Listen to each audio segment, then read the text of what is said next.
হে ক্যানিংয়ের মানুষ, আমি মনে করি আল্লাহ জীবন তারা ক্যানিংয়ের মানুষকে অনেক ভালোবাসে, তাই অন্যের থেকে অনেক বেশি কষ্ট আপনারা ভোগ করেছেন। আপনাদের উপরে অনেক জুলুম হয়েছে, আপনাদের উপরে অনেক অত্যাচার হয়েছে, আপনাদেরকে অনেক আঘাত দেওয়া হয়েছে। মনে রেখে দেবে, এ দুনিয়ার সামান্য জিন্দেগি, ধনীদের থেকে গরিবেরা 500 বছর আগে আল্লাহ পাকের জান্নাতি হয়ে যাবে।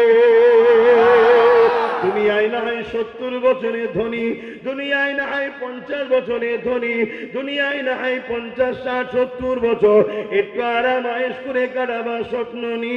কিন্তু মনে রাখবে, কিয়ামতের কঠিন দিনে যেদিন মাথা রাখবে দেখতিলা, এক হাত উপরে আল্লাহ সূর্যকে নামিয়ে দেবে, মাথার খিনে গুলো গলে গলে নাক দিয়ে ঝরে ঝরে পড়বে।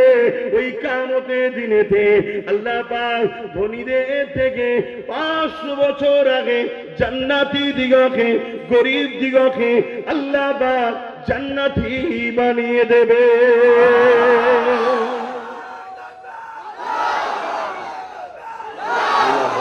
আজকে সময় কম ভাই, আল্লাহ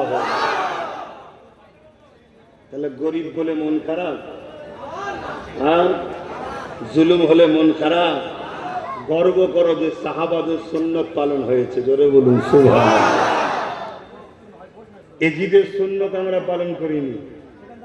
এজিদ মেরেছিল, আবু জেল মেরেছিল, উদবা মেরেছিল, সাইবা মেরেছিল, আর মার খেয়েছিল হযরতে বেলাল, হযরতে খাব্বাব, হযরতে খুবাইব, সাহাবা হুজুররা।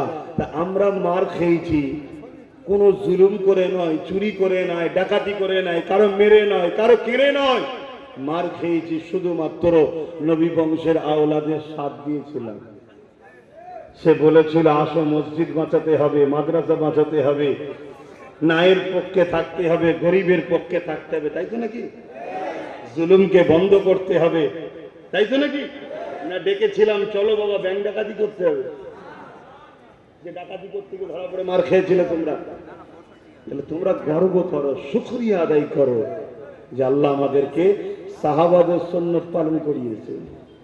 অনেকে আমার এই কথা শুনে হাসে, কি বলছি, সব কটা খালি মাথায় মুখে দাঁড়িয়ে নেই, প্যান্ট শার্ট পরা। তুমি মাথায় টুপির পিছনে চলে গেলে, তুমি এর দাড়ির দিকে চলে গেলে, এর জামার দিকে চলে গেলে, কিন্তু দেখলে না অনেক দাড়ি রেখে মাথায় টুপি দিয়ে বড় জুব্বালে গিয়ে